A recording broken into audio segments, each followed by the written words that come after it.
1-1 is hit high in the air to deep left center field. How about this? The streak is over. Alec Bohm has just tied this game up here in the top of the ninth inning. Josh Hader reportedly wanting in excess of $100 million to surpass the 5-year, $102 million pact Edwin Diaz inked with the Mets is absolutely delusional. As we get into it, I want to preface with the fact that this is not necessarily meant to demean Josh, but just to illuminate how absurd paying over $100 million to a reliever truly is. Josh posted a 1.28 ERA, 1.10 whip, and 85 Ks in 56 innings. Woo! And has been unequivocally one of, if not the best relievers and closers in all of ball the past half-decade. However, although there isn't an exact salary cap, as you know, there are luxury taxes that we won't get into the minutia of right here to put you to sleep. The point is, even though the Dodgers are sending mixed signals, you can't just spend as much as you want on players. There are stipulations. So allocating dollars at over $20 million a year, equivalent to players like Marcus Semien and Paul Goldschmidt, to a player who throws 50 to 60 games max per season, is absolutely asinine. Again, it's not to demean Josh, but it's just the facts of the reliever market and position. The players I mentioned have a way more of a chance to make an impact on the game than Josh and relievers do.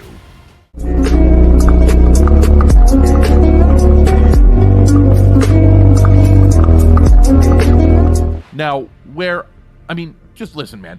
As we get candid over here at Scuttlebutt, you can say I'm being demeaning when I proclaim that I wouldn't pay Josh the price he's asking simply because of the report that came out during late last year that said he wasn't willing to pitch back to back to back, nor was he willing to pitch multiple innings in one game, say, for like the 8th and the 9th. In my opinion, that's incredibly selfish.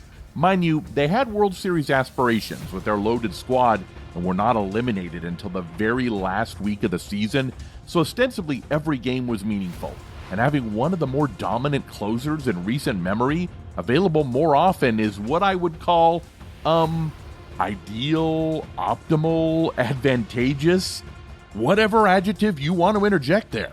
Now, those who disagree that it is selfish would point to the fact that he's a free agent, so he was just preserving his arm and looking out for his health to make sure he didn't wear down right as his big payday was about to hit.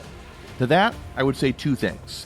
Yes, it's reasonable, but I would argue most teams feel the same way as I do and would stay away from signing him based off that. So, as you're trying to make as much money as you can by preserving your arm and get as many teams in the mix for your services, you are, at the same time, you're just hindering the number of teams that want to sign you.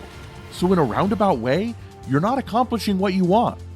Number two, I would also argue, even on the off chance you get injured by proxy off the workload Bob Melvin and the crew are levying on you, listen here, I really don't think you would lose that much money because of it. We've seen your track record. It's pristine. We've seen you dominate. Hell, I know Shohei Ohtani is a unicorn, obviously, but he just received $700 million, as you know, and he's not even going to pitch next season. Yes, he hits as well, of course, but my premise is, if teams believe you can come back from an injury the same, you will still attract a more than sufficient offer.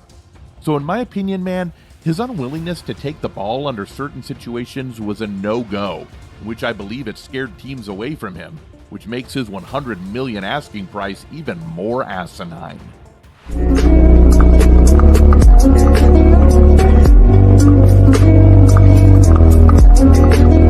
So in summation, yes, Josh Hader has been one of the most dominant arms in all of ball the last half-decade.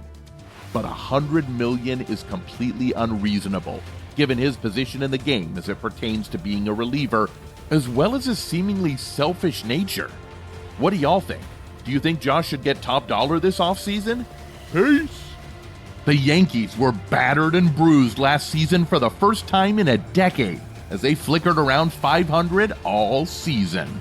Mind you, these are the same Yankees who were once the standard of all of ball, winning 4 of 5 championships